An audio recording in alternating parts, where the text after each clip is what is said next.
Well,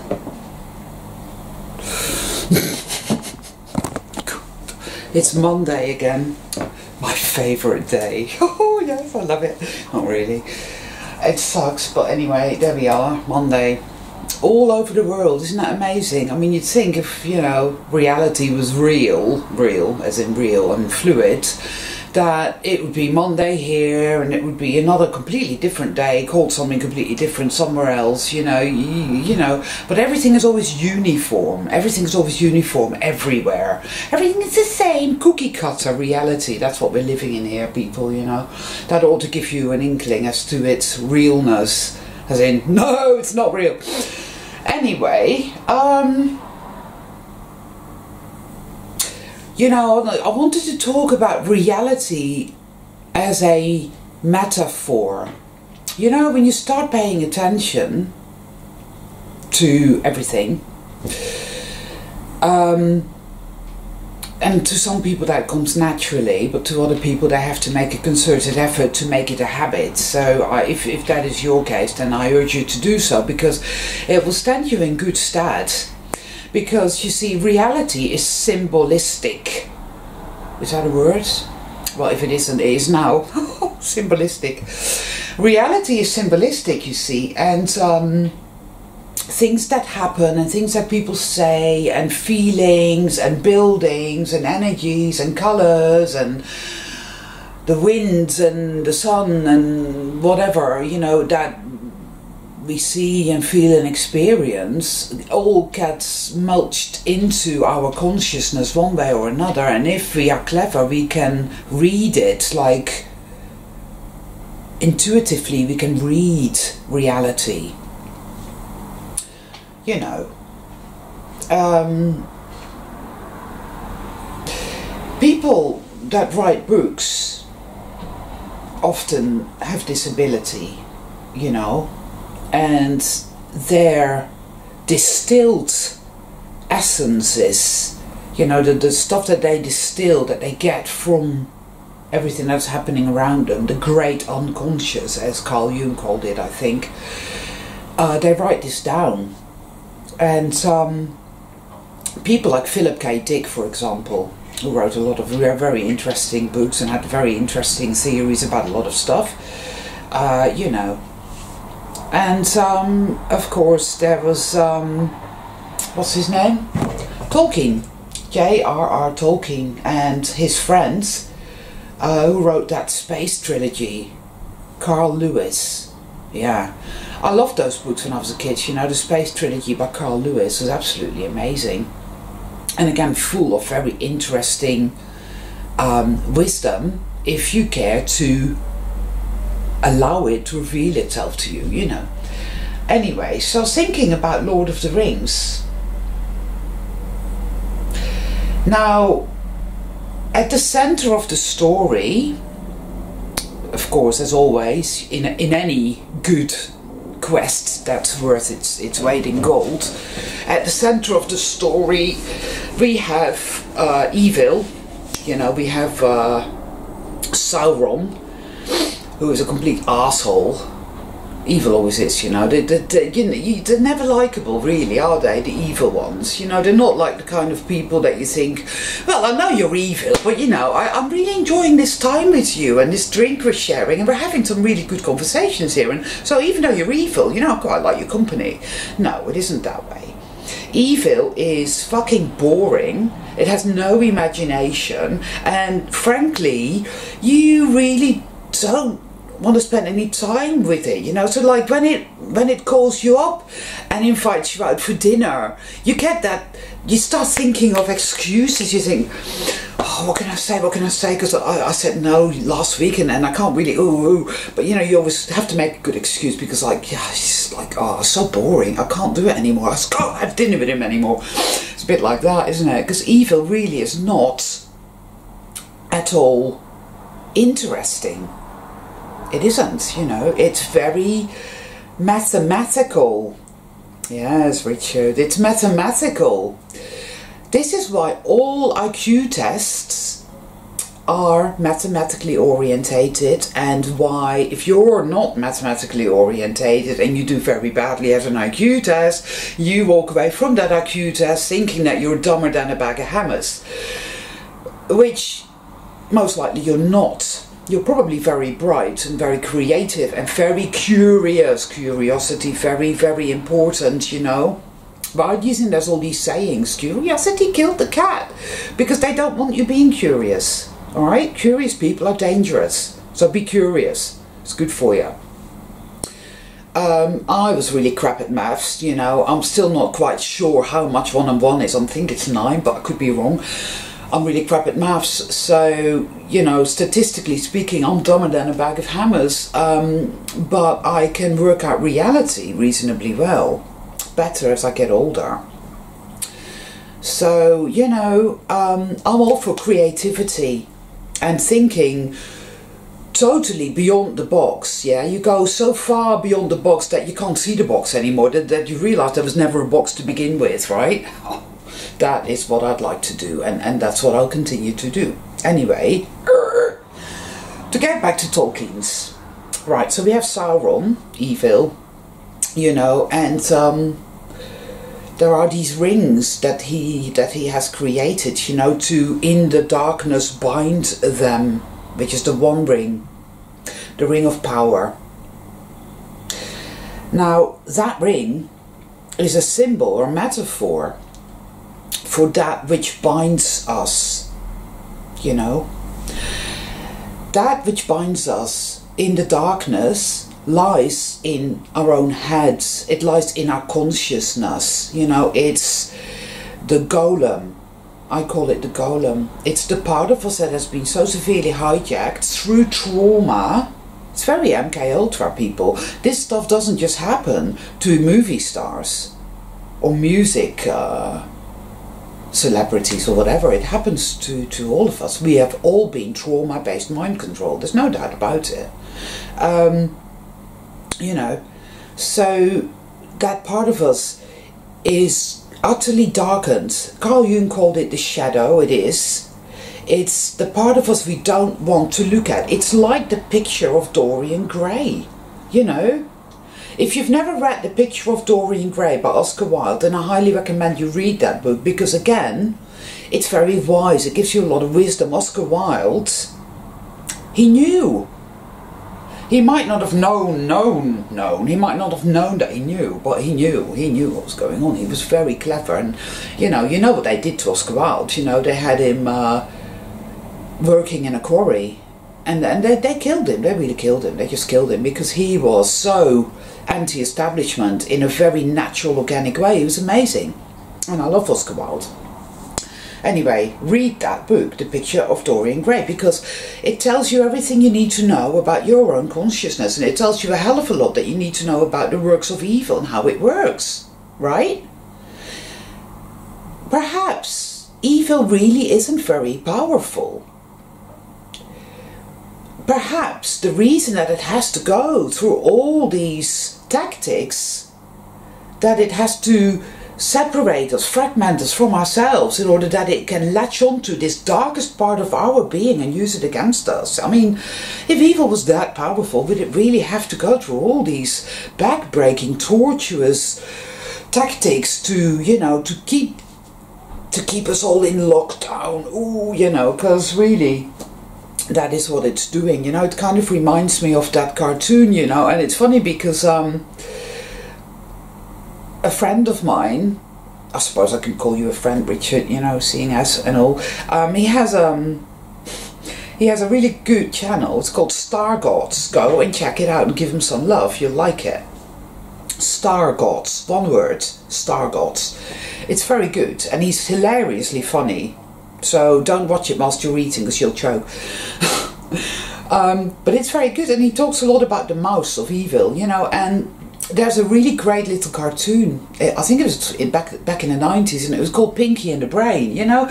And you had these two mice, and one of them is a bit of a dunderhead, you know, and he's always like going, so, well, what are we going to do today then? What are we going to do today? And then the brain always goes, well, Pinky, today we are going to take over the world. And they've always got these harebrained schemes that never work out on how they're going to take over the world, you know. And of course, I mean, the powers that be, they like to tell us things, and they like to tell us things in such a way that we don't see they're telling us, but I see, and I see what they're telling us, and it's okay. Yeah, the ring that in darkness binds them, you know, the dark ring, the ring of power, which covers all the other rings, you know, the ring of the elves, the ring of the dwarves, you know, etc. So it's the hijack of our consciousness, basically. That's really what that is. Now, awakening is the beginning of your liberation. Yes, it is. And it's hard, because that is when you have to start not only facing the darkness that you see all around you, and the deeper you go, level after level after level, the more dark it seems to become. But it's not that. It's always been that way. It's just that you see it more and more and more and more. But not only do you see it out there, but you realize that it lies within you. It lies within you as well. And that is where it's got you by the throat, you see, because it's through your envy, it's through your own jealousy, your own hatred, your self-hatred, that whiny, I'm shit, I hate myself, I hate you. All this crap, you know it's there. If you're honest and true to yourself, and you really truly want to walk this path all the way, part of that journey is to go in there and to allow for that, to say, right, what's going on inside of me? What am I feeling? What am I thinking? Be aware of your thoughts, you know, because your thoughts, like Richard said this as well, is very true. Oh Lordy, so many thoughts are not our own, yet we are made to feel guilty about having these thoughts, which then reinforces the negative black magic. It really does. It's like years ago, I was in a field and I was with my cat, because I used to take her with me in the cat box. Whenever I'd go to that field, she was really cool, and she was like fine with that, and we'd go walking by the river. And we were walking along by the river, and all of a sudden this thought came into my head, and it said, pick her up and chuck her in the river. And I felt terrible. I felt like, oh my God, I'm a terrible person. How can I think that? I didn't at the time realize what I know now, that these are parasitical thought forms. It's psychic attack, it's demonic attack is what that is, people. Alright? And they're so clever, and you've been so gaslighted that you end up thinking that these thoughts and the resulting feelings are your fault. They're your fault because you're bad shit, bad, rotten shit, blah, blah, blah, condemnation. And that fuels more of the self-hate. And so it gives the dark powers that be even more leverage. You know, it's like you're a sponge. You're a sponge, and there's this black hand, and it's got that sponge, and it's doing that, and it's siphoning off your energy. If you ever wondered why everybody now, I mean, I look around, and people are not well, man. People are sick. People look grey, and everybody is sick. You know, my other half, Stephen, is a gardener. All his clients are sick. They're all sick. Everybody's got cancer, they've got diabetes, they've got depression, anxiety. Everybody is fucking sick, right? And people, we grow old. I think 50, 60, 70, 80 years of life is nothing, right? I believe old age is a disease, and I think it happens because we're being fed off constantly by these creatures, you know, these, whether you call them jinn or archons or demons, or, you know, I don't care, you can call them whatever you like. I don't think humanity, by the way, are the only beings that are being used in this way. I bet you there are other realities and other levels where the same shit is going down throughout the multiverse. And I also believe it all my being that the shift is on. I do believe that. I feel it in my bones. But I'm in it myself, people, you know, and I'm not one of these people. I'm not here to tell you what to think. I'm not here to tell you what to believe or what to do, because I believe fervently that you, listening to this, know this already. You know what to do deep down, because you're on a quest. We are on a quest, you know, and the quest, if you think about the quest throughout history, the stories of the quest, in the case of like the Lord of the Rings, you know, you have the ring, this object of ultimate evil, which has to be destroyed. How is it destroyed? It's destroyed by going into hell, Mordor, right? We have to go into hell, and we have to go to Mount Doom, and we have to chuck that thing in the fire. That is what we have to do. That is a metaphor, you see, for our own hero's journey. Because what we have to do is, we have to go within ourselves, we have to find our own shadow, we have to purge that shadow, we have to awaken. Then you enter hell. Yes, you do. You start to wake up, you realize the world we live in is hell. It is a kind of hell. The reason all these years you've thought it was perfectly alright is because you've been gaslighted with images of, well, hell is a fiery pit with demons with horns on and pitchforks doing that shit to you and whatnot, and that is hell. So you look around and think, oh, but that's not the case here, so it's alright then. But actually, you know, if you're a child that's being murdered in some heinous snuff movie, right, I think you'd much rather be in a fiery pit with a demon and a pitchfork. Seriously, I mean, come on, people. It's evil, it's gaslighting, and we've all been had, big time. So, you know, part of this quest is not to get distracted by extraneous detail, drama.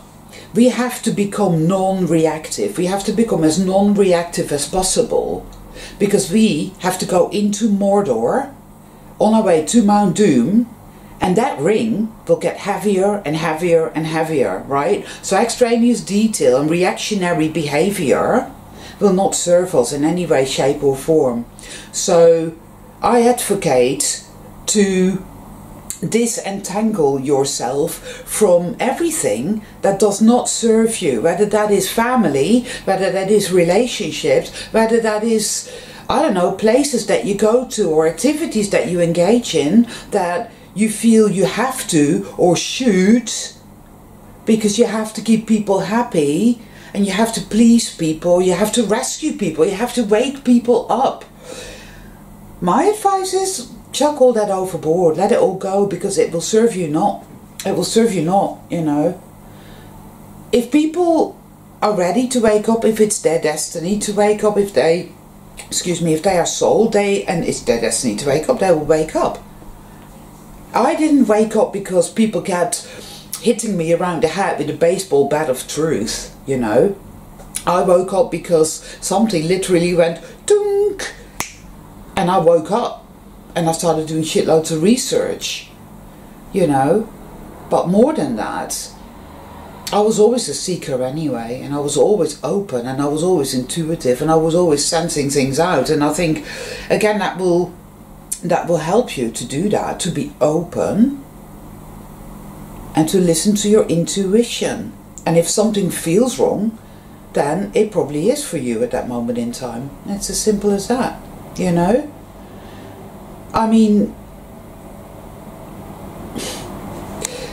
one more thing as well, you know, in Lord of the Rings, after the great big battle has been had, you know, and,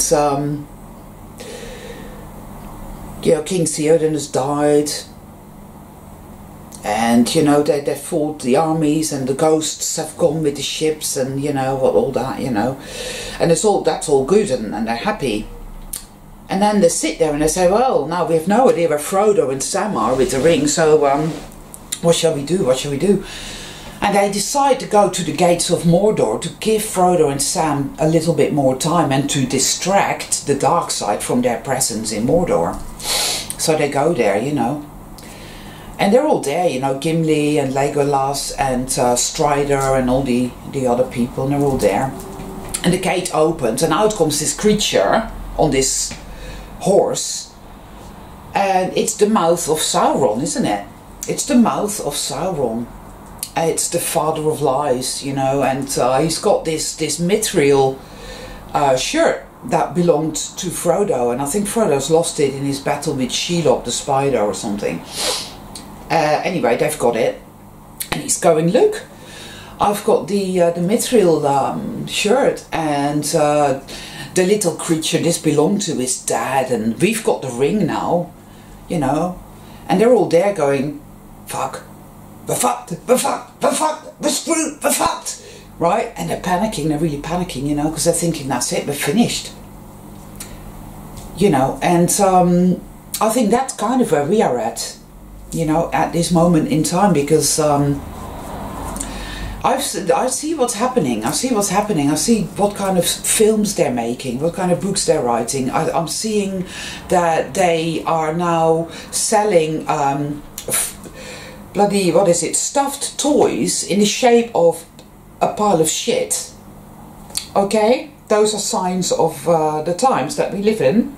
And evil's very, very busy, because there's two reasons. Maybe it's either because it's all powerful, which I don't believe, that's the mouth of Sauron, or it knows its days are numbered and it's really gonna go for it, you know, because I see that. And so, you know, again, it gets darkest before the dawn, and we're here, and the mouth of Sauron is there, and it's holding up the mithril shirt, and it's saying, there, you see.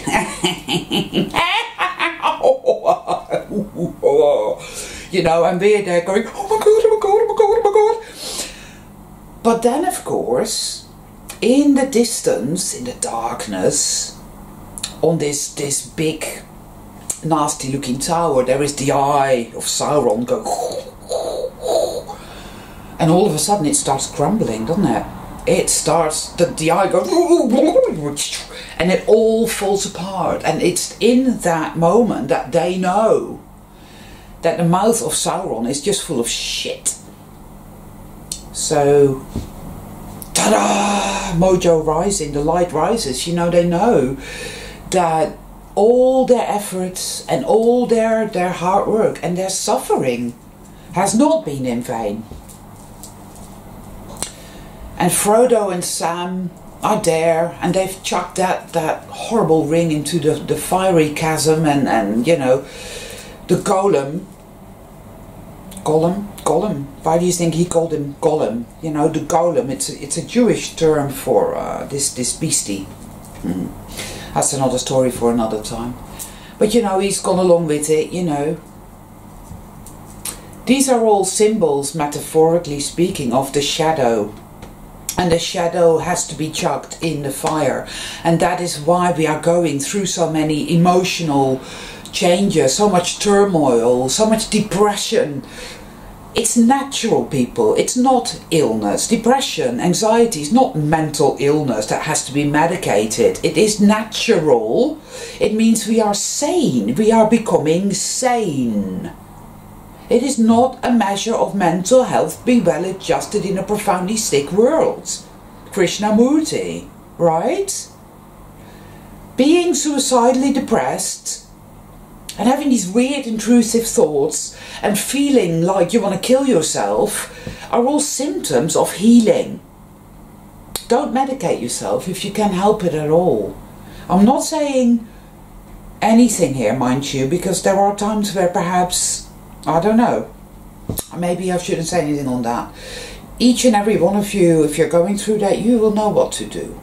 I was on antidepressants for some time because it was either that or death at some point for me. But for the last 4 years I haven't been, and I'm managing, you know.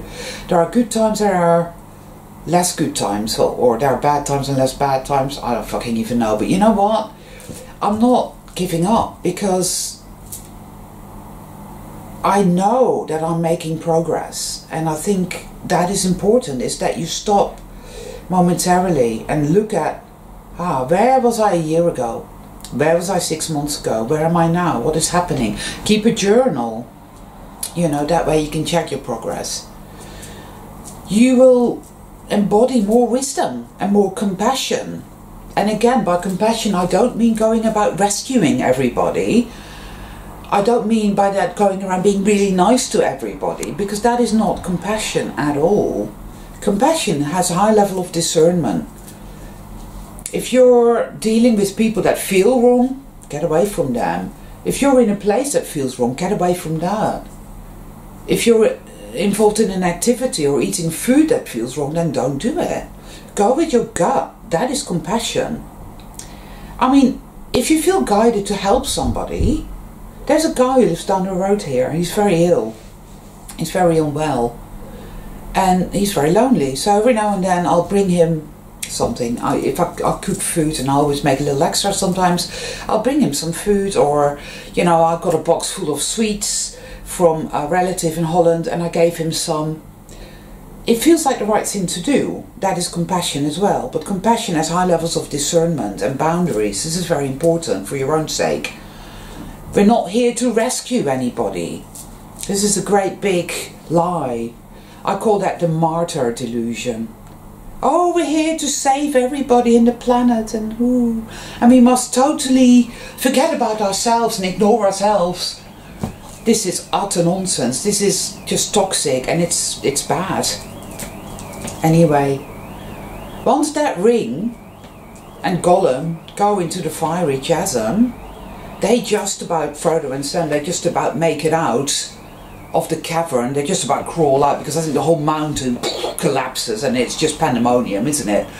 And then they're lying there on this bit of rock, and they think it's all over, you know. They think that's it. We've fulfilled our quest, we've fulfilled our destiny, and that's it now. We're finished, you know, we're done. But of course, Kauai here, Lord of the Eagles, comes down with his friends and picks them up, you know, and takes them away. I had to forget, you read the books, by the way. Don't watch the films, because they're not true to the book. If you really want to get the gist of this particular story and get into the metaphoricalness of it and really get the meaning and really synthesize it within your being, then you need to read the book, Lord of the Rings. It's a great book. It really, really is. You know, and read The Picture of Dorian Gray by Oscar Wilde, because we are on a quest here. You know, and whatever tools are available that feel right, we should, you know, avail ourselves of them, you know. So let's not ignore our own picture of Dorian Gray in the attic. Let's be aware of that. We cannot stop these thoughts. I have found that to be the case. But it's in our level of reactivity. You see, that's where our power is at. If we learn to see that these thoughts are not ours, you know, and if we learn to perhaps step in with some self-love, the energy of self-support, self-love, self-nurturing, and to see, and to say, I see these thoughts, and I see what this is, and this is not me, then that's a very good big step in the right direction. We do not need to take responsibility for that filth. It's not ours. We didn't put it there. It is not our fault, and we're not doing anything wrong. Our worth, our value, our beauty and our goodness is intrinsic. Remember that. You know. These are pivotal times, people, and it will not do to give up now. It will not do to allow ourselves to sink into the mire of filth and darkness. It's very, very loud right now. I think the reason for that is because it knows that it's losing ground. So let's step up our efforts. Alright, people? So, thank you, Richard, for recommending me. I really appreciate that, you know. And, well, yeah, I don't need to tell you this because you know this anyway. You know, keep going, doing the great work, and yeah, to anyone listening to this, if you want to go and check out Stargod's YouTube channel, by all means do. You'll like it. It's very funny and it's very apt. And again, you know, it's a good place where you can find pearls, because I always advocate, don't listen and don't take everything I say verbatim, as in, I'm gonna follow. Don't do that. That's not a good idea. Be a finder of pearls, alright? There's a shitload of shit in this world. A lot. Look for the pearls in everything. Never follow everything verbatim. Like read a book and, oh, everything in it is true. No. Just find a baby. Keep chucking out the bathwater, and that pertains to everything, to any YouTube channel, to any book, to anything you do, to anywhere you go. You know, learn to be, what's the word again? Yeah, just learn to be a finder of pearls, you know. Find the pearls. Get better at that. There's pearls everywhere, and there's a shitload of mud. Learn to be a finder of pearls. And keep going, people. Do not give up. Okay?